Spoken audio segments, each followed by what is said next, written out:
Praise the lord. దేవుని పరిశుద్ధ నామమునకు మహిమ కలుగునుగాక. ఈ మధ్యాహ్న కాల సమయంలో ఈ పాడ్కాస్ట్ ప్రోగ్రాంకు ప్రేమపూర్వకంగా మిమ్మల్ని ఆహ్వానిస్తున్నాం. మన మధ్య పాస్టర్ రాహుల్ గారు ఉన్నారు. ఈ వారము ఆయన కొత్త సంగతులతో మన మధ్యకు వచ్చారు. కాబట్టి ఆ దేవుని ప్రణాళికలో ఆయన మాట ఏది మాట్లాడాలనుకున్నారు, ఆయన దేవుడు మనల్ని ఏ విధంగా నడిపించాలనుకున్నాడు మనం విందాం. ప్రైజ్ లార్డ్ పాస్టర్ గారు. Praise Lord. Very happy to see you in this morning. ఈ వారం కొత్త సంగతులతో మీరు మా మధ్యకు వచ్చినందుకు దేవునికి వేలాది స్తోత్రాలు చెల్లించుకుంటున్నాను.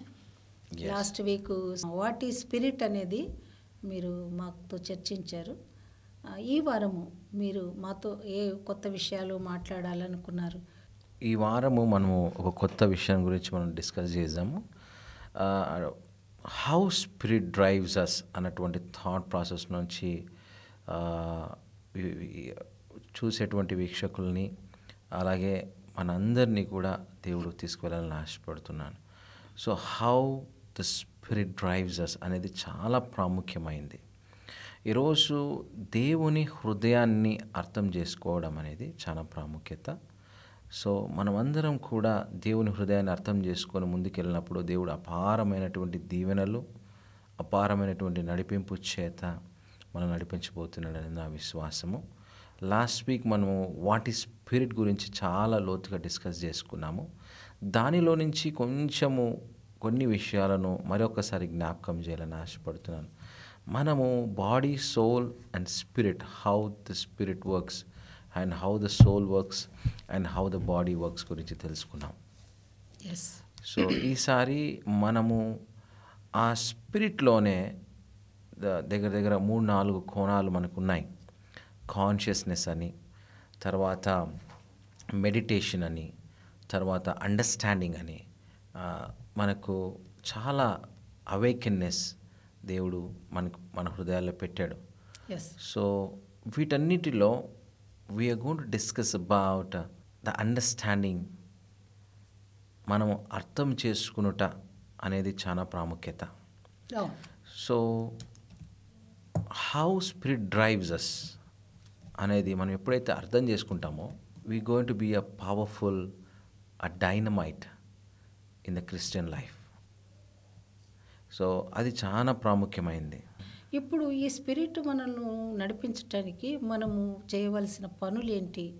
మనము ఏ విధంగా దేవుని సన్నిధిలో మూవ్ అయితే మనము ఈ స్పిరిట్ ద్వారా నడిపించబడతాం? సో యాక్చువల్లీ ఒక్కటి మనం అర్థం చేసుకోవాల్సింది ఏంటంటే, ఆత్మీయత అనేది దేవుడు నడిపిస్తాడు. మనం నడిపించబడడానికి మనం ఏం చేయాల్సిన అవసరం లేదు. సో చాలామంది పాస్టర్స్ కావచ్చు, చాలామంది నేర్పిస్తున్నది ఏంటంటే మనం ఎలా నడవాలో దాన్ని బోధిస్తున్నారు. కానీ నడిపించబడ్డం అనేది దేవుని చిత్తము, దేవుని నడిపింపు. అది మనము ఎలా చేస్తే దేవుని మెప్పించగలుగుతాము, మనం ఎలా ముందుకు వెళ్తే దేవుని మెప్పించగలుగుతాం అన్నటువంటి థాట్ ప్రాసెస్లో ప్రతి ఒక్కరు ఉంటున్నారు. సో వాస్తవంగా చెప్పాలంటే మనం స్వతహాగా మనం ముందుకు వెళ్తున్నాము, కానీ దేవుని కోణంలో నుంచి మనం వెళ్ళాల్సిన వారమై ఉన్నాం. సో మనం అర్థం చేసుకుంటాం వాట్ ఈస్ అండర్స్టాండింగ్ అనేది. మనం అర్థం చేసుకుంటే, సో దేవుడు ఎలాగ అండర్స్టాండింగ్ గురించి ప్రాధాన్యతను ఇచ్చాడో మనం అర్థం చేసుకుంటే, సో దాన్ని బట్టి మన దేవుని హృదయాన్ని ఇంకా లోతుగా అర్థం చేసుకొని మనం ఆత్మీయతలో ఎదగలుగుతాం. ద ఓన్ అండర్స్టాండింగ్ అనేది చాలామందికి ఉంటుంది. అంటే they love to understand with own thought ప్రాసెస్లో వాళ్ళు అండర్స్టాండ్ చేసుకోగలుగుతారు. అంటే ఎట్లా అంటే, ఇప్పుడు చూడండి, ప్రతి ఒక్క మనిషి దేర్ ఓన్ అండర్స్టాండింగ్లో వెళ్తున్నాడు. ఇప్పుడు దేవుడు ఒక ప్రత్యక్షతను యేసుక్రీస్తులో పెట్టి ఆ యేసుక్రీస్తులో ఉన్నటువంటి ప్రత్యక్షతను శిష్యులకు ఇచ్చాడు. ఇచ్చినప్పుడు వాళ్ళు అనేక ప్రాంతాలకు వెళ్ళారు. అనేక ప్రాంతాలకు వెళ్ళిన తర్వాత తోమా ఇండియాకు వచ్చాడు. ఇండియాకు వచ్చిన తర్వాత ఆ ప్రత్యక్షతను తీసుకొని ప్రజలకు ఇస్తూ ఉన్నాడు. సో ఇప్పుడు ఈ భారతదేశం అంతా కూడా దేవుని నడిపింపులో ముందుకు వెళ్తూ ఉంది. ఇప్పుడు తోమా ఆయన ఉన్నంత వరకు పనిచేసి చనిపోయాడు. దేవుని డాక్ట్రిన్ సిస్టాన్ని ఇచ్చి చనిపోయాడు. ఎవరైతే హయరార్కీస్ ఉంటారో వాళ్ళందరూ కూడా ఆ, దాన్ని తీసుకున్నారు. They took that and they started moving forward. ఇప్పుడు ఆయన తోమ కేరళలో ఆయన మినిస్ట్రీ స్టార్ట్ చేశాడు. మినిస్ట్రీ స్టార్ట్ చేసిన తర్వాత అక్కడి నుంచి చెన్నైకి వచ్చాడు, చంపబడ్డాడు. సో ఈ సినారియోని మనం బాగా అర్థం చేసుకుంటే ఆయన తోమ ఆయన చనిపోయాడు. చనిపోయిన చోటు, మినిస్ట్రీ స్టార్ట్ చేసిన చోటు నుంచి ఒక వేవ్, ఒక అల మినిస్ట్రీ దేశమంతా కూడా ప్రవహింపబడింది. సో ఇప్పుడు మనం బాగా అర్థం చేసుకుంటే దేవుని ప్రణాళిక, ఆయన ఉద్దేశము ఒకటై ఉన్నప్పుడు ప్రజలు ఒక దాంట్లో వెళ్తూ ఉన్నట్టుగా మనకు అబ్జర్వ్ చేయగలుగుతాం. ఏంటంటే ఇప్పుడు చూడండి, వాళ్ళ థాట్ ప్రాసెస్ అంతా కూడా ఏంటంటే ఫిజికల్ బాడీ మీద మనము మీసాలు గొరిగించుకోవాలి, లేదంటే వైట్ అండ్ వైట్ డ్రెస్ వేసుకోవాలి, ఇలా ఉండాలి అనేటువంటి క్రియారూపకమైనటువంటి కార్యాల మీద ఫోకస్ చేస్తూ ఆత్మీయకమైనటువంటి కార్యాలను వారు విడిచిపెట్టినట్టుగా కనబడుతుంది. అసలు ఆత్మీయత అంటే ఏంటి? What is the spiritual thing అంటే, పోయినసారి మనం చెప్పినట్టుగా దేవుని బర్డన్ని క్యారీ చేయడం అనేది ఆత్మీయత. ఎప్పుడైతే దేవుని బర్డన్ క్యారీ చేస్తామో, ముందుకు వెళ్తుంటామో, అద్భుతంగా దేవుడు నడిపిస్తూ ఉంటాడు. సో మనం చూసుకున్నట్లయితే Proverbs chapter 4 verses 5. జ్ఞానము సంపాదించుకొనుము, బుద్ధి సంపాదించుకొనుము, నా నోటి మాటలు మరువకము. సో ఇక్కడ జ్ఞానము సంపాదించుకొనుము, బుద్ధి సంపాదించుకొనుము అని తెలుగులో రాయబడింది. కానీ ఇంగ్లీష్ ట్రాన్స్లేషన్స్లో మనం చూసుకున్నట్లయితే విజ్డమ్ అండ్ అండర్స్టాండింగ్ అని ఉంటుంది. జ్ఞానం సంపాదించుకున్నట, అర్థం చేసుకునేటువంటి మనసును సంపాదించుకున్నట్టు అనేటువంటిది అర్థం. సో అండర్స్టాండింగ్ అనేది చాలా ప్రాముఖ్యమైనదిగా దేవుడు పరిగణిస్తున్నాడు. ఇప్పుడు అండర్స్టాండింగ్లోని 2 రకాలుగా మనం చూసుకున్నట్లయితే సెల్ఫ్ ఓన్ అండర్స్టాండింగ్ ఒకటి ఉంటుంది, దేవుని అండర్స్టాండింగ్ ఒకటి ఉంటుంది. ఇప్పుడు ఆయన అర్థం చేసుకున్నట ఒకటి, మనకు మనం అర్థం చేసుకొని ముందుకు వెళ్ళుట ఒకటి. సో చాలామంది పాస్టర్స్ వీళ్ళందరూ కూడా ఓన్గా మనం ఎలా అర్థం చేసుకొని ముందుకు వెళ్ళాలో అనే దాని విషయంలో నేర్పిస్తూ సంఘాన్ని తప్పుదావ పెట్టిస్తున్నారనేది నా ఆలోచన, నా ఒపీనియన్. ఇప్పుడు ఎప్పుడైతే సంఘము తప్పుదారిలో వెళ్తుంటుందో అప్పుడు ఏమవుతుందంటే దేవుని ఉద్దేశాలు, దేవుని నడిపింపును, దేవుని హృదయాన్ని అర్థం చేసుకునేవారు చాలా తక్కువగా వెళ్ళిపోతారు. అందుకని హెజ్కేల్ రాసినటువంటి గ్రంథంలో మనం చూసుకున్నట్టయితే ప్రవక్తల పుస్తకంలో అక్కడ ఒక గొప్ప మాట రాయబడిందండి. ఏంటంటే God is searching for one, ఒకరి కోసం వెతుకుతున్నాడంట. ఆయన అర్థం చేసుకునేటువంటి మనసు కలిగిన వారిని కోసం వెతుకుతున్నాడు. That is the most important thing we need to understand. The spirit, how spirit drives us అంటే, the spirit drives us who will understand the God's heart. ఎవరిని దేవుడు నడిపించగలుగుతాడు, ఎవరి ద్వారా గొప్ప కార్యములు చేయబోతున్నాడు, ఎవరి ద్వారా ఆశ్చర్యకరమైనటువంటి నడిపింపు చేత నడిపించబోతున్నాడు అని అంటే ఆయన హృదయమును అర్థం చేసుకున్న వారిని. అందుకనే ది స్పిరిచువాలిటీ అనేది ఒక 2 డైమెన్షన్లో మనం చూసుకున్నట్లయితే, ఒకటి పోయినసారి మనం మాట్లాడుకున్నాం, ఏంటి అదనంటే the burden, we carry the burden of God. రెండోది understanding the heart of God. ఇప్పుడు ఎందుకు దేవుడు అర్థం చేసుకోవాలని కోరుకుంటున్నాడంటే, ఆత్మీయత అనేది మన స్వయ లాభము కొరకు, మన కుటుంబ ఆనందాల కొరకు దేవుడు ఇవ్వలేదు, కానీ ప్రపంచాన్ని తలకిందులు చేయడానికి మనలో ఆత్మను నింపి నడిపిస్తూ ఉన్నాడు. ప్రపంచాన్ని దేవుడు ఆయన కోరికను నీ ద్వారా, నా ద్వారా తెలియచేయడానికి ఎన్నుకున్న వారిలో నుంచి దేవుడు ప్రవహించాలని ఆశపడుతున్నాడు. That is the plan of God. ఇప్పుడు అటువంటి ప్లాన్, అటువంటి ప్రణాళికను ఎప్పుడైతే నేను అర్థం చేసుకోమండి, we're going to be a failure, we're going to stand like a failures in this world. అందుకనే క్రైస్తత్వం అనేది మనకు ఈ రోజుల్లో శూన్యంగా, ఈరోజు ఎదగలేనిటువంటి పరిస్థితుల్లో మనకు కనబడుతూ ఉంది. దేవుని అండర్స్టాండింగ్, సెల్ఫ్ అండర్స్టాండింగ్ అంటున్నారు. ఇప్పుడు మనకు చర్చెస్లో బోధిస్తుంది, వాక్యం బోధిస్తున్నారు. How to live in the spiritual life అనేది బోధిస్తున్నారు. ప్లస్ దేవుని ఎలా అర్థం చేసుకోవాలి, దాన్ని అర్థం చేసుకొని మన లైఫ్స్ ఎలా పీస్ఫుల్గా నడిపించుకోవాలనేది కూడా బోధిస్తున్నారు. ఇది కాక ఇంకొక కోణం గాడ్ అండర్స్టాండింగ్ ఉందంటారా? అంటే అన్ని చర్చెస్ గురించి నేను చెప్పట్లేదు, కానీ అన్ని సంఘాల గురించి నేను మాట్లాడట్లేదు. కొన్ని సంఘాలు స్పెసిఫిక్గా ఫెయిల్యూర్గా నిలబడిపోయినట్టుగా నేను చూడగలుగుతున్నాను. ఇప్పుడు కొన్ని సంఘాలు వాక్యం మీదే ఆధారపడుతూ, వాక్యం మీద నడిపించబడి, వాక్యం మీద ఇల్లును కడుతూ ఉన్నారు. కొన్ని సంఘాలు వాక్యం బోధిస్తున్నప్పటికి కూడా ఆ వాక్యం ఎలా ఉంటుందంటే వారిని సరిచేసేటువంటి వాక్యంలోనికి మనం బోధించబడుతున్నాము, కానీ ఆత్మలోనికి నడిపించేటువంటి వాక్యము లేదనేది నా ఉద్దేశం.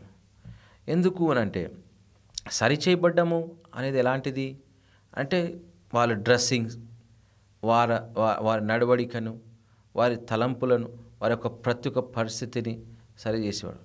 ఇప్పుడు మన పరిస్థితిని, మన పైనున్న శరీరాన్ని గురించి మనం ఎప్పుడైతే ఆలోచిస్తామో దేవుని ఆత్మ పనిచేయదండి. ఎప్పుడైతే దేవుని ఆత్మ పనిచేయడానికి మనము సాధనంగా మనల్ని మనం సమర్పించుకొని దేవుడు పనిచేయడానికి ఎప్పుడైతే అవకాశం ఇస్తామో అక్కడ గొప్ప కార్యాలు జరుగుతాయి. సో పోయినసారి మనం పాడ్కాస్ట్లో డిస్కస్ చేసుకున్నాము లాస్ట్ ఎపిసోడ్లో. ఏంటి అంటే శరీరం ఎలా పనిచేస్తుంది, ఆత్మ ఎలా పనిచేస్తుంది, తర్వాత ప్రాణం అంటే ద స్పిరిట్ ఎలా పనిచేస్తుంది అండ్ సోల్ ఎలా పనిచేస్తుందని నేర్చుకున్నాం. ఈ డైమెన్షన్లో మనం చూసుకున్నట్లయితే క్లియర్గా మనకు మెన్షన్ చేయబడింది ఏంటంటే ద స్పిరిట్లో మెడిటేషన్ ఉంటుందండి. The word we meditate the word of God. దాని దివారాత్రములు ధ్యానించమని మోషే యెహోషువకు చెప్పాడు. ఆయన దాన్ని పాటిస్తూ ఉన్నాడు. సో దివారాత్రములు ధ్యానించమంటే అది ఎలా ధ్యానించగలుగుతాడు? అది సాధ్యమవుదునా? సాధ్యం కాదండి. కానీ ధ్యానించడం అనేది ఎలా జరుగుతుందంటే when he close his eyes he meditate and see the glory of God. ఆయన మహిమను చూసేటువంటి శక్తి ఈరోజు ఒక మానవుల్లో దేవుడు పెట్టాడు. So they use to meditate like this day and night. ఆ మెడిటేషన్ని గురించి పోయిన పాడ్కాస్ట్లో మనం చాలా లోతుగా డిస్కస్ చేశాం. అండ్ ఈ ఎపిసోడ్లో మనం చూడాల్సింది ఏంటంటే అండర్స్టాండింగ్. ఇప్పుడు ఓన్ అండర్స్టాండింగ్ ఎలా పనిచేస్తుంది ఇక్కడ అంటే ప్రావర్బ్స్ చాప్టర్ 3 వర్సెస్ 5 నుంచి 6 వరకు మనం చూసుకున్నట్టయితే, నీ స్వబుద్ధిని ఆధారము చేసుకొనక నీ పూర్ణ హృదయముతో యెహోవా యందు నమ్మకముంచుము, నీ ప్రవర్తన అంతటి యందు ఆయన అధికారమునకు ఒప్పుకొనుము, అప్పుడు ఆయన నీ త్రోవను సరళము చేయును. ద ఓన్ అండర్స్టాండింగ్ అనేది ఇక్కడ ఉన్నదండి. It is not a what God's understanding. God's understanding చూద్దామండి. Proverbs chapter 4 verses 5. జ్ఞానము సంపాదించుకొనుము, బుద్ధి సంపాదించుకొనుము, నా నోటి మాటలు మరువకుము, ఏమైనా వాటి నుండి తొలగిపోకుము. ఏమైనా హల్లెలూయా. ఇక్కడ మనకు బాగా అర్థం చేసుకుంటే జ్ఞానము సంపాదించుకున్నట, బుద్ధి సంపాదించుకున్నట, ఇంగ్లీష్లో ద విజ్డమ్ అండ్ అండర్స్టాండింగ్. ఈ రెండు వేరువేరుగా చూస్తామో మనం ఏం సాధించలేమండి. అంటే ఒకటిగా ఎలా చూస్తాము అంటే ద చర్చ్ పాస్టర్స్ కావచ్చు, we are led people towards the wisdom of God but not understanding. Wisdom of God మనల్ని ఏం చేస్తుందంటే కనపరుస్తుంది, కానీ అండర్స్టాండింగ్ ఏం చేస్తుందంటే దానిలోనికి మనం తొంగి చూసి ఇంకా లోతుగా నడిపిస్తుంది. సో ఇక్కడ అండర్స్టాండింగ్ అనేది మిస్ అయ్యింది. ఇక్కడ అండర్స్టాండింగ్ అనేది ఎప్పుడైతే సంఘాలలో మిస్ అవుతుందో అప్పుడు ఆ సంఘాలు వర్తిల్లడం అనేది చాలా తక్కువ ఉంది. there will be very less amount of churches where it will be raised up for the kingdom of God. ఇప్పుడు మనం చూసుకున్నట్లయితే కీర్తనలు 119, కీర్తనల గ్రంథము 119వ అధ్యాయం 34వ వచనము. నీ ధర్మశాస్త్రమును అనుసరించుటకు నాకు బుద్ధి దయచేయము, అప్పుడు నా పూర్ణ హృదయముతో నేను దాని ప్రకారము నడుచుకొందును. ఇక్కడ చూడండి, మరొకసారి చదవండి. నీ ధర్మశాస్త్రమును అనుసరించుటకు నాకు బుద్ధి దయచేయము, చూడండి, నీ ధర్మశాస్త్రమును అనుసరించుటకు నాయన నీ మెడిటేషన్ ఉన్నది. We are meditating the word of God. కానీ దాన్ని అర్థం చేసుకునేటువంటి మనస్సు నాకు దయచేయమని కీర్తనాకారుడు రాస్తున్నాడు ఇక్కడ. సో అర్థం చేసుకునేటువంటి స్వభావము, అర్థం చేసుకునేటువంటి మనస్సు చాలా తక్కువ మందిలో ఉంటుంది. ఇది దేవుడి ఇచ్చ, దేవుని ప్లాన్ అండ్ దేవుని ప్రణాళిక అయి ఉన్నది. ఇంకా మనం బాగా లోతుగా పరిశీలిస్తే యోబు గ్రంథము 28వ అధ్యాయము 12వ వచనము. అయితే జ్ఞానం ఎక్కడ దొరుకును? వివేచనకు దొరుకు స్థలము ఎక్కడ ఉన్నది? నరులు దాని విలువను ఎరుగరు. ప్రాణులున్న దేశములో అది దొరకదు. అగాధము అది నాలో లేదనును, సముద్రము నా యొద్ద లేదనును, సువర్ణము దానికి సాటి అయినది కాదు. దాని విలువ కొరకై వెండి తూచరాదు. అది ఓఫీరు బంగారముకైనను, విలువగల గోమేధికమునకైనను, నీలమునకైనను కొనబడినది కాదు. సువర్ణమైనను స్ఫటికమైనను దానితో సాటి కావు. ప్రశస్తమైన బంగారు నగలకు ప్రతిగా అది ఇయ్యబడదు. పగడముల పేరు, ముత్యముల పేరు దాని ఎదుట ఎత్తనీకూడదు. జ్ఞాన సంపాద్యము కెంపుల కన్నా కోరదగినది. బట్ ఇంగ్లీష్లో రాయబడిన మాట మనం అర్థం చేసుకుంటే చాలా లోతుగా రాశాడండి. But do people know where to find wisdom? Question mark. Where can they find understanding?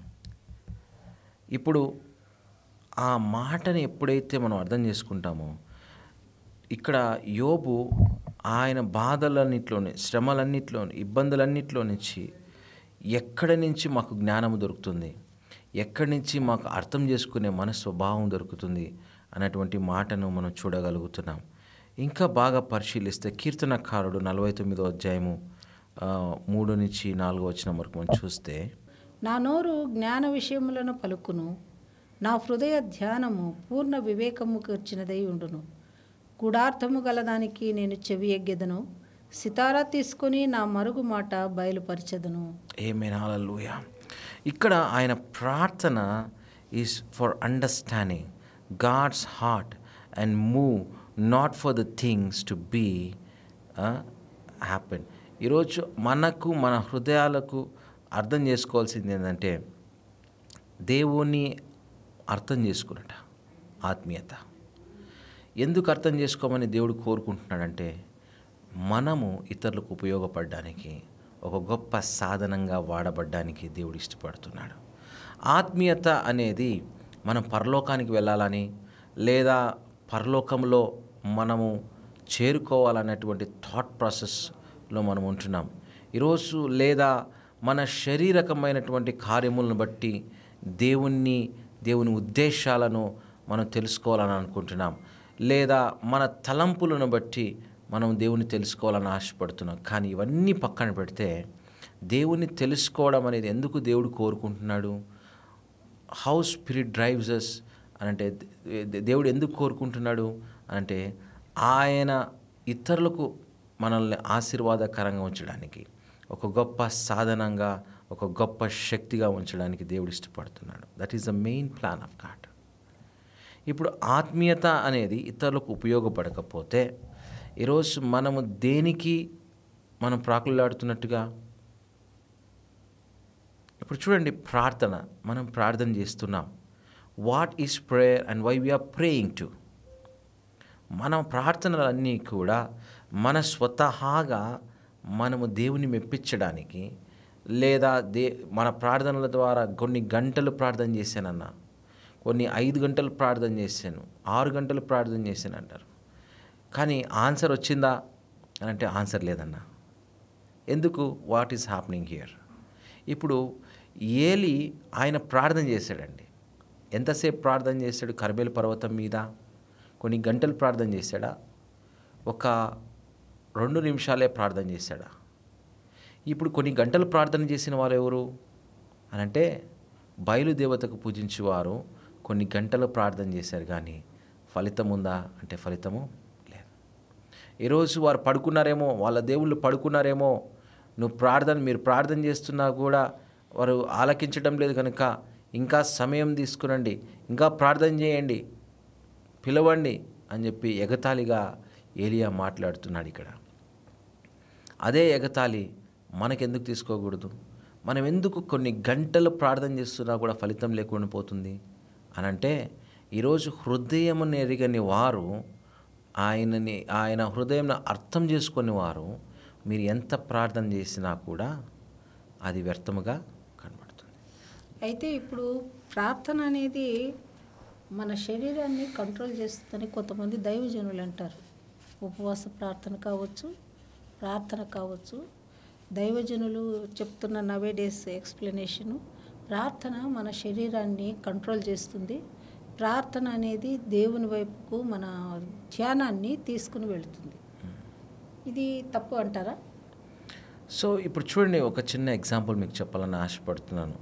నెహెమ్యాకు రాసినటువంటి మొట్టమొదటి అధ్యాయము 6వ వచనం 7వ వచనం మనం చూసుకున్నట్టయితే ఇక్కడ ఒక మాట రాయబడింది.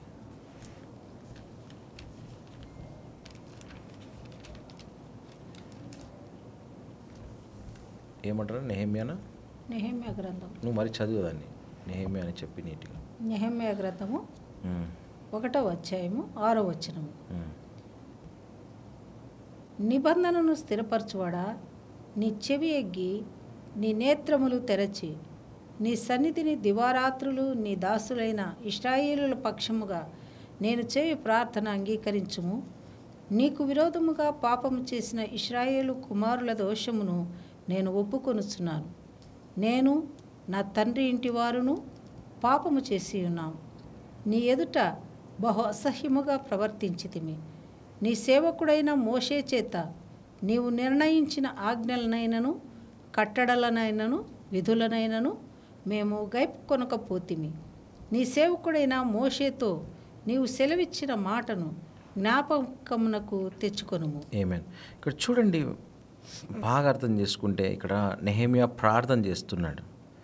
అసలు ప్రార్థన అనేది స్వయంగా మన కొరకు, మన స్వలాభం కొరకు మనం అందరం కూడా ఎన్నో గంటలు ప్రార్థన చేస్తుంటాం.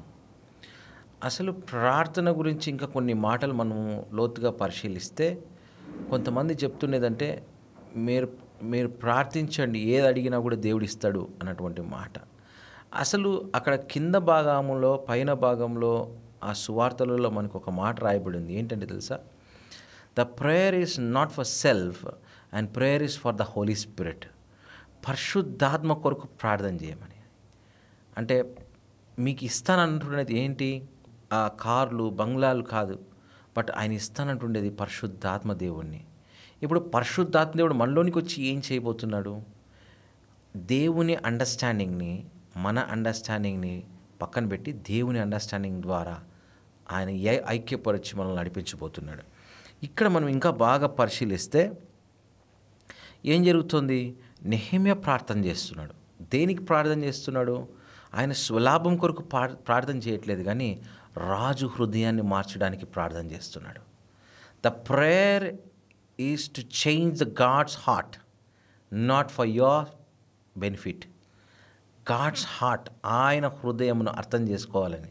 ప్రభువా, ఆయన హృదయమును ఇదిగో తండ్రి నడిపించి నీ అద్భుతమైన కార్యములు చేయడానికి ఇదిగో తండ్రి ప్రభువా, వారిని ఆ రాజు అయినటువంటి ఆయన హృదయాన్ని కదిలించి నన్ను అనుమతించి ముందుకు వెళ్ళటకు సహాయం దయచే ప్రభువా అని ప్రార్థన చేస్తున్నాడు. రెండో ప్రార్థన ఏంటంటే, ప్రభువా నీ ఆత్మ చేత అద్భుతమైన కార్యములు జరిగించి ఇదిగో ప్రభువా, నాలో ఉన్నటువంటి ప్రతి పాపమును, నా కుటుంబం చేసిన పాపమును, తండ్రులు చేసిన పాపమును ఈరోజు మాలో నుంచి తొలగించి నీ ఆశీర్వాదము చేత మమ్మల్ని నింపు అని ప్రార్థన చేస్తున్నాడు. మనం ఇంకో విషయము మనం గమనిద్దామండి. ఇదే కాదు, ఎన్నో విషయాల్లో మనం అబ్జర్వ్ చేస్తే God's understanding is to led us into the another dimension where God called us. ఇప్పుడు ప్రార్థన అనేది మనం అందరం కూడా ఒక మిషన్ టైప్గా ఇన్ని అవర్స్ నేను ప్రేయర్ చేస్తున్నాను, అన్ని అవర్స్ నేను ప్రేయర్ చేస్తున్నటువంటి థాట్ ప్రాసెస్. దానియేలుకు రాసినటువంటి మొట్టమొదటి అధ్యాయం 20వ వచనం చూడండి. రాజు వీరి యొద్ద విచారణ చేయగా జ్ఞాన వివేకముల సంబంధమైన ప్రతి విషయములలో వీరు తన రాజ్యమందంతట నుండి శకునగాండ్ర కంటెను గారడీ విద్య గల వారందరి కంటెను 10 అంతలు శ్రేష్ఠులని తెలియబడెను. ఏమైనా హల్లెలూయా. ఇప్పుడు చూడండి, బాగా అర్థం చేసుకోండి. దానియేలు ఎంత గొప్పగా వారందరి ముందర కనపరచబడ్డానికి కారణం ఏంటంటే దేవుని హృదయాన్ని అర్థం చేసుకున్నాడు, ద గాడ్స్ హార్ట్ని. ఇప్పుడు మనం ఇంకా బాగా లోతుగా పరిశీలిస్తే 10వ అధ్యాయము, అదే దానియేలుకు రాసినటువంటి గ్రంథం 10వ అధ్యాయము 1వ వచనం. పారసీక రాజగు కోరెషు పరిపాలన కాలంలో 3వ సంవత్సరమున బెల్తెషాజరు అను దానియేలునకు ఒక సంగతి బయలుపరచబడెను. గొప్ప యుద్ధము జరుగునన్న ఆ సంగతి నిజమే. దానియేలు దాన్ని గ్రహించెను. అది దర్శనము వలన అతనికి తెలిసినదాయను. ఏమేన్. ఇప్పుడు చూడండి, బాగా అర్థం చేసుకోండి. దానియేలు ప్రార్థన చేస్తున్నాడు, దేవుడు దానియేలుకు ఆన్సర్ ఇస్తున్నాడు. అసలు దేవుడు దానియేలు వీరిద్దరూ కూడా ఎవరికి మేలు చేయడానికి ఆశపడుతున్నారు?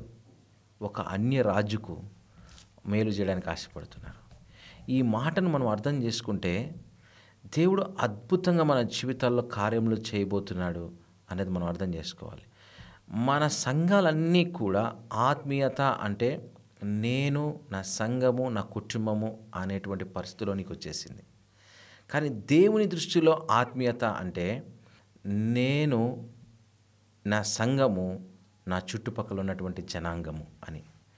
ఇప్పుడు ఎప్పుడైతే దేవుని అండర్స్టాండింగ్లోకి మనం వస్తామో అప్పుడు మనము స్వలాభము కొరకు ప్రార్థన చేయము, మనము మన కుటుంబాల కొరకు ప్రార్థన చేయము, కానీ ఇతరుల కొరకు ప్రార్థన చేస్తాము, ఇతరులు ఆశీర్వదించబడ్డానికి ఇష్టపడతాము.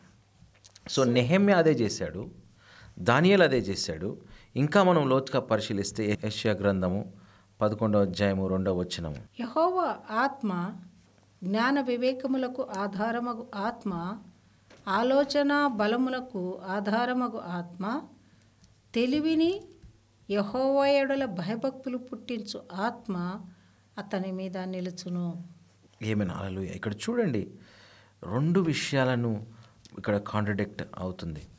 11వ అధ్యాయం 2వ వచనంలో the spirit and wisdom and understanding, మనం ఈ 2 వేరువేరుగా మనం చూస్తాం. ఆత్మ, జ్ఞానం 2 కలిసి ఉన్నాయి. వాటితో కలిపి మనకు అండర్స్టాండింగ్ అనేది దేవుడు ఏర్పాటు చేశాడు. So the 2 different accepts but 1. Understanding వేరు, విజ్డమ్ అండ్ స్పిరిట్ వేరు అని అనుకుంటాము.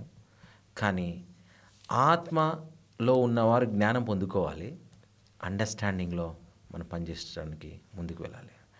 ఇక్కడ అద్భుతంగా దేవుడు యెషయా ద్వారా మనతో మాట్లాడుతున్నాడు. He was preparing us and he was guiding us so that we need to go further to help someone's life.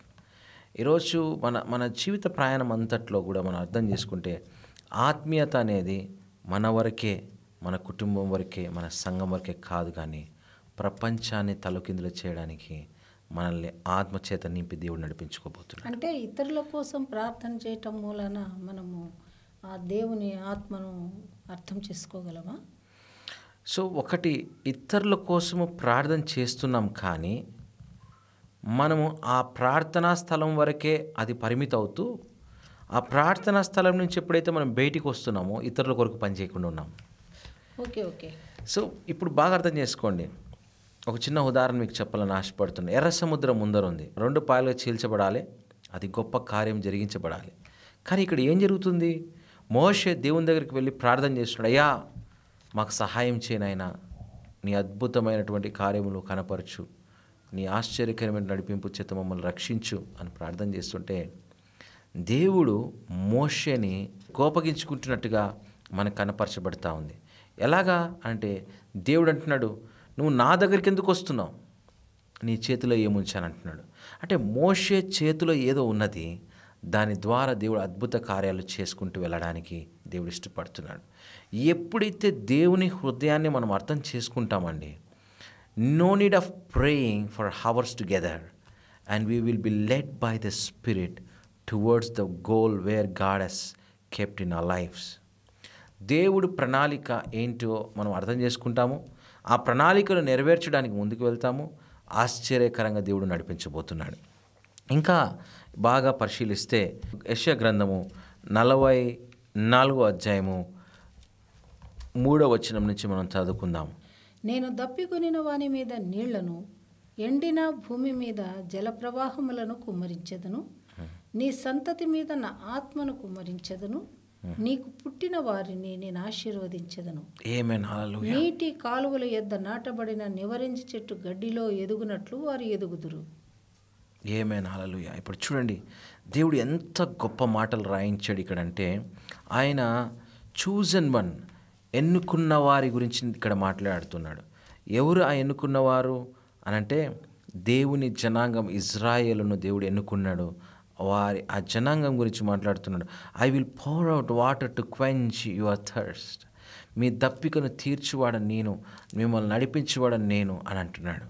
ఇక్కడ and to irrigate your parched fields. మీ పొలాలను ఈరోజు నేను ఎదిగింప చేయబోతున్నాను, ఆశీర్వదించబోతున్నాను. And I will pour out my spirit on your descendants. ఎంత గొప్ప మాట. ఇప్పుడు ఆత్మ అనేది వస్తుంది. ఆత్మ అనేది వచ్చిన తర్వాత ద నెక్స్ట్ లెవెల్ అనేది ఏంటంటే the blessing to our childrens. ఈరోజు ఆ ఆశీర్వాదము క్రైస్తత్వం అనుభవించలేకపోతా ఉంది. ఎందుకు అనుభవించలేకపోతా ఉంది? Why it is happening like this అని అంటే, మనం బాగా అబ్జర్వ్ చేస్తే క్రైస్తత్వము అంతా కూడా they concentrating on some other things rather than the concentrating the God's heart. ఎప్పుడైతే దేవుని హృదయాన్ని మనం తెలుసుకుంటామో, ఆయన ఏర్పాటు చేసినటువంటి గిఫ్ట్ని మనలో నుంచి ఆపరేట్ చేయడం ఎలాగో, దాన్ని నడిపించబడ్డం ఎలాగో, ముందుకు వెళ్ళడం ఎలాగో నేర్పించబోతున్నాడు. ఇక్కడ చూడండి, దేవుడు ఆయన ఆశీర్వాదం అనేది ప్రతి మానవుడికి పెట్టున్నాడు. ఈరోజు మనం ఆశీర్వదించబడలేనికి కారణం ఏంటంటే, మనం ప్రార్థన చేస్తున్నాము కానీ ఆ రూట్లోనికి మనం వెళ్ళలేకపోతున్నాం. దేవుడు ఏర్పాటు చేసుకున్నటువంటి పనిని చేయలేకపోతున్నాం కనుక మనం ఆశీర్వదించబడ్డం లేదు. That is the most important thing we need to understand. When you are looking towards God is pouring out the spirit. ఆ స్పిరిట్ రాకమునుపు మనల్ని ఏం చేస్తున్నాడంటే థర్స్టీ, మన దప్పికొన్న ప్రాణాలని దేవుడు తృప్తిపరుస్తున్నాడు. మన పొలాలను ఆయన నీటి చేత, వర్షము చేత మన పొలాలను ఆశీర్వదిస్తున్నాడు. ఆత్మను నింపుతున్నాడు. బ్లెస్సింగ్స్ని పొందుకోబోతున్నాం. ఇప్పుడు ఈ 4 డైమెన్షన్స్లో ప్రతి క్రైస్తవుడు పోవాలండి. కానీ మనం ఏం చేస్తున్నామంటే, ఆశీర్వదించబడుతున్నామా అంటే ఆశీర్వదించబడట్లేదు కదా. ఎందుకు ఆశీర్వదించబడట్లేదు? వై వీఆర్ నాట్ బ్లెస్డ్ అని అంటే, మనము ఆత్మీయతను వేరే కోణంలో చూస్తున్నాము. మనము ఆత్మీయతను ప్రార్థనా కోణంలో చూస్తున్నాము. మనము ఆత్మీయతను కూర్చున్న చోట కూర్చుని మనం గంటలు ప్రార్థిస్తే దేవుడు చేస్తాడనేటువంటి ఆలోచనలో పోతున్నాం కనుక మనం ఆశీర్వదించబడ్డం లేదు. మనం ఆశీర్వదించబడ్డాలంటే ముందుకు వెళ్ళాలి. దేవుడు ప్రణాళికలో ఏం చేయాలనుకుంటున్నాడో అది చేయడానికి ముందుకు వెళ్ళాలి. అక్కడే ఆశీర్వాదము ఉన్నది. సో ఇప్పుడు చేయలేకపోతే మనం ఆశీర్వదించబడలేము. That is most. ఇంకా మనం కింద పరిశీలిస్తే, some will proudly claim I belong to the lord, others will say I am descendants of Jacob. ఈ సమ్ ఎవరు? ఈ అదర్స్ ఎవరు? ఈ సమ్ ఎవరు అంటే మనమే. We will proudly claim I belong to the lord. మనం ఎలా చెప్పగలుగుతాము? దేవుని ఉద్దేశాలను, దేవుని ప్రణాళికను, దేవుని ఆత్మీయతను ఇతరులకు ప్రవహింపచేయడము ఎలా జరుగుతుంది? ఆశీర్వాదకరంగా ఎలాగ ఉంటాము అనంటే, ఇప్పుడు ఎలాగ ఉంటాము అంటే ఉండకపోవడానికి కారణము ఇదేంటంటే, ఆ సమ్ మనం ప్రౌడ్గా జీవించలేకపోతున్నాం. ఎలాగా ప్రౌడ్గా? Proudly claim I belong to the lord, others will say I am a descendants of Jacob. Some will write the Lord's name on their hands and will take the name of Israel as their own. ఇది మన గురించి మాట్లాడుతున్నాడు దేవుడు. ఇక్కడ 2 రకాల జనాంగం మనం చూడగలుగుతున్నాం. చూడండి, బైబిల్ గ్రంథంలో మనం బాగా పరిశీలిస్తే, ఐగుప్తు నుంచి ఇజ్రాయెల్ ప్రజల్ని దేవుడు తీసుకుని వస్తున్నాడు. ఇజ్రాయెల్ ప్రజలను తీసుకొని వస్తుంటే ఐగుప్తులో ఇజ్రాయెల్ ప్రజలు ఒక్కటే దేవుని కానాన్లోనికి ప్రవేశించడానికి ముందుకెళ్తున్నారా, లేదా అక్కడ ఉన్నటువంటి కొంతమంది అన్యజనాంగం కూడా వారితో కలిసి వెళ్ళారా? ఎస్, ఐగుప్తీయులు కొందరు వారితో ఇష్టపూర్వకంగా వాళ్ళతో జాయిన్ అయ్యి ప్రయాణాన్ని సాగించారు కానానుకు. మరి దేవుడు ఎందుకు వారిని సపరేట్గా ఉంచమని చెప్పాడా? మనల్ని చూస్తే దేవుడు వారిని సపరేట్గా పెట్టి మీరొక్కటే బయలుదేరి వెళ్ళండి, వారిని వదిలిపెట్టమని చెప్పాడా? లేదు, అందరూ కలిసి ప్రయాణించారు. వారిని ఆశీర్వదించాడు, వీరిని ఆశీర్వదించాడు. ఈరోజు మనం అర్థం చేసుకోవాల్సింది ఏంటంటే, మనతో ఉన్నటువంటి అన్య జనాంగానికి కూడా దేవుడు ఇష్టపడుతున్నాడు. వారిని కూడా ఆశీర్వదించబడడానికి దేవుడు వారికి కూడా అవకాశాన్ని ఇస్తున్నాడు. God is giving their opportunity to bless each and every person through our lives. మనము కుదించుకుపోయి మనం ఏం చేస్తున్నామంటే, ఆత్మీయత అనేది ప్రార్థించడమే, ఒక చోట కూర్చొని గంటలు గంటలు ప్రార్థించడమే అన్నటువంటి థాట్ ప్రాసెస్లో ఉండిపోయాము. మనం వాక్యం చదువుకోవడమే ఆత్మీయత అని అనుకుంటున్నాం. కానీ ఆత్మీయత అనేది దేవుని హృదయాన్ని అర్థం చేసుకున్నట, ఆ అర్థం చేసుకున్న హృదయంలో దేవుడు పెట్టినటువంటి తలంపులను ముందుకు తీసుకెళ్ళుట. That is the plan of God.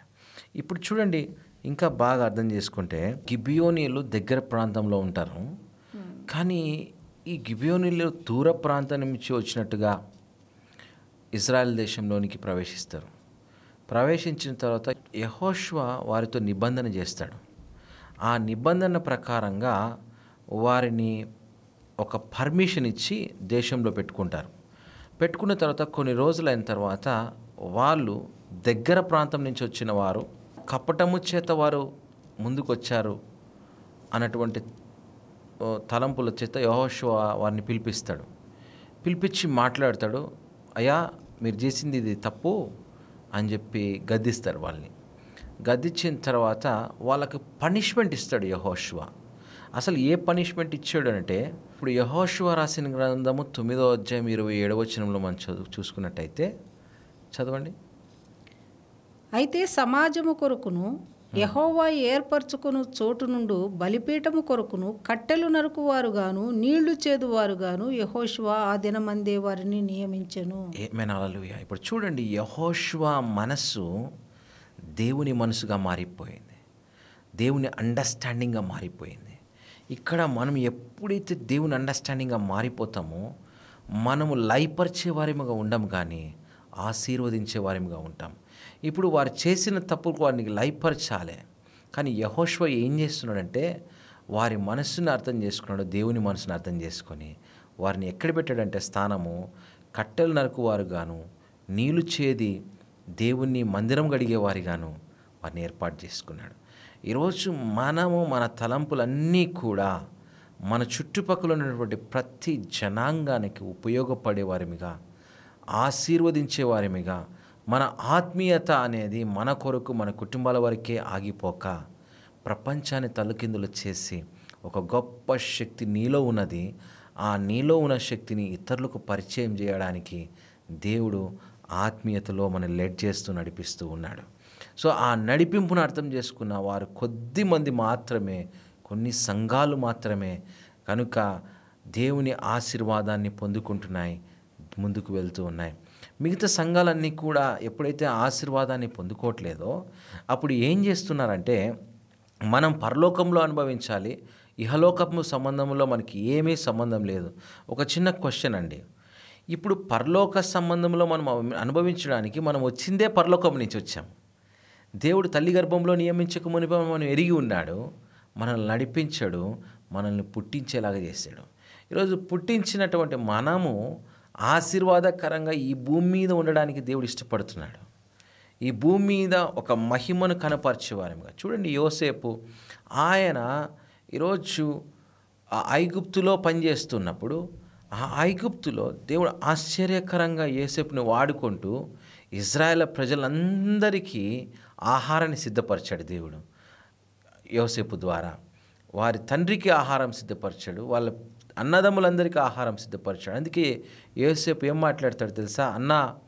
అయ్యా మీరందరూ నాకు హాని చేశారనుకుంటున్నారు, కానీ ఈరోజు దేవుడు నన్ను ముందుగానే ఈరోజు మిమ్మల్ని ఆశీర్వదించడానికి నన్ను ఏర్పాటు చేసుకున్నాడు అంటాడు. సో ఆ ఏర్పాటును మనం అర్థం చేసుకుంటే గొప్ప ఆశీర్వాదకరంగా మనము మన ఆత్మీయతలో ముందుకు వెళ్తూ అనేకులను డ్రైవ్ చేసే వారంగా ఉంటున్నాం. ఇంకొక మాట ఎగ్జాంపుల్ మీకు చెప్పాలని ఆశపడుతున్నాను. ఇప్పుడు చూడండి, నికోలస్ టెస్లా అని ఇందాక అతని గురించి నేను మెడిటేట్ చేస్తూ ఉన్నా. సో అతని గురించి మెడిటేట్ చేస్తున్నప్పుడు పరిశుద్ధాత్మ దేవుడు నన్ను లోతుగా తీసుకువెళ్ళి నికోలస్ టెస్లా వాళ్ళ తండ్రి ఆయన ఒక యాజకుడు, ఆయన ఈజ్ ఎ ప్రీస్ట్. ఆయన ఒక ప్రీస్ట్ అయి ఉండి కుమారుణ్ణి ఒక యాజకత్వంలో ఉండాలని ఎంతగానో ఆశపడ్డాడు. కానీ నికోలస్ టెస్లా చెప్పిన మాట ఏంటంటే, తండ్రి, నేను ఒక గొప్ప సాధనంగా నేను వాడబడ్డానికి ఇంజనీరింగ్ ఇన్ ఎలక్ట్రానిక్స్ చేయాలని ఆశపడుతున్నాను. సో నాకు సహాయం చేయనైనా అని రిక్వెస్ట్ చేసినప్పుడు ఆ తండ్రి ఈయన ఆసక్తిని చూసి మరి ఎంకరేజ్ చేసిన తర్వాత ఆయన ఇంజనీరింగ్ చేశాడు. ఒక గొప్ప సాధనంగా దేవుని కొరకు వాడబడ్డాడు అనేది నా ఉద్దేశము.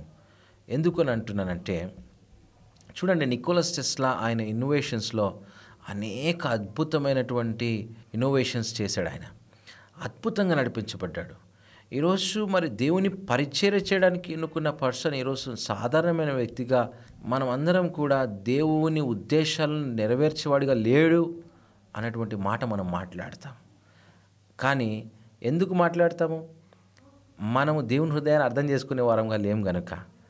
మనం ఆయన పాస్టర్ కావాలనే ఉద్దేశం ఉన్నప్పటికీ దేవుడు ఆయన పాస్టర్ కాకుండా ఆయన ఒక గొప్ప సాధనంగా ప్రపంచాన్ని ఇంట్రడ్యూస్ చేశాడు. కానీ చివరిగా ఆయన చనిపోయేసరికి ఆయన చాలా పేదరికంలో భయంకరమైనటువంటి పరిస్థితుల్లో చనిపోయాడు. సో దీన్ని బాగా మెడిటేట్ చేస్తే ఒక దేవుని ఆశీర్వాదము, దేవుని నడిపింపు మనకి వస్తున్నప్పుడు ఆయనతో కలిసి మనం ముందుకు వెళ్ళాల్సిన వారమై ఉన్నాం. ఎప్పుడైతే దేవుని వదిలిపెడతామో మన జీవితంలో ప్రతి ఒక్కటి శూన్యంగా కనబడుతుంది. ఇక్కడ నికోలస్ టెస్లా కూడా దేవుని మీద ఆధారపడుతూ అనేక కార్యాల ఇన్నోవేషన్స్ కనుక్కున్నాడు. కానీ వాటన్నిటిలో నుంచి మనం బాగా అబ్జర్వ్ చేస్తే దేవుని విడిచిపెట్టి ఆ న్యూమరాలజీని నమ్ముకొని ఎప్పుడైతే ముందుకు వెళ్ళాడో ఆయన ఒక ఫెయిల్యూర్గా నిలబడిపోయాడు. అందుకనే ఒక 4 స్టెప్ లైఫ్ మన జీవితంలో ఎప్పుడు ఉండాలనే దేవుని కోరిక. ఇందాక మనం యెషయా గ్రంథంలో మనం చదివాము. 44వ అధ్యాయంలో మనం చూసుకున్నట్లయితే 3వ వచనంలో చదవండి. నేను దప్పిగల వాని మీద నీళ్లను, దప్పిగొనిన వారి మీద నీళ్లను, ఎండిన భూమి మీద ప్రవాహ జలములను కుమ్మరించెదను. ఆమేన్. ఎండిన భూమి మీద ప్రవాహ జలములను కుమ్మరించే దేవుడంట. నీ సంతతి మీద నా ఆత్మను కుమ్మరించెదను. నీ సంతతి మీద నా ఆత్మను కుమ్మరిస్తానంటున్నాడు. నీకు పుట్టిన వారిని నేను ఆశీర్వదించెదను. పుట్టిన వారిని నేను ఆశీర్వదిస్తానంటున్నాడు. That is the plan of God. ఈ అండర్స్టాండింగ్లోనికి మనం వచ్చినప్పుడు అపారంగా దీవించబడతాం.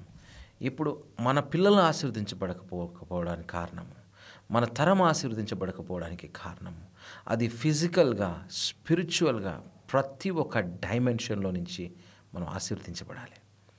When we are not been blessed, only we take in the spirit అని అంటే దేవుడు ఎంతగానో దుఃఖిస్తున్నాడు మనల్ని బట్టి. ఈరోజు మనల్ని దేవుడు మనల్ని ఆశీర్వదించినప్పుడు అనేకుల ఆశీర్వాదాన్ని చూసి ఈ దేవుడు నాకు కావాలి అనాలి. అటువంటి పరిస్థితుల్లోనికి మనం వెళ్ళాలి. కానీ క్రైస్తవ జీవితం ఎలా అయిపోయిందంటే మనం శారీరకమైనటువంటి వాటి మీద, మన దుస్తులను బట్టి, మన పరిస్థితులను బట్టి కాన్సన్ట్రేట్ చేసేయడం మొదలుపెట్టాం.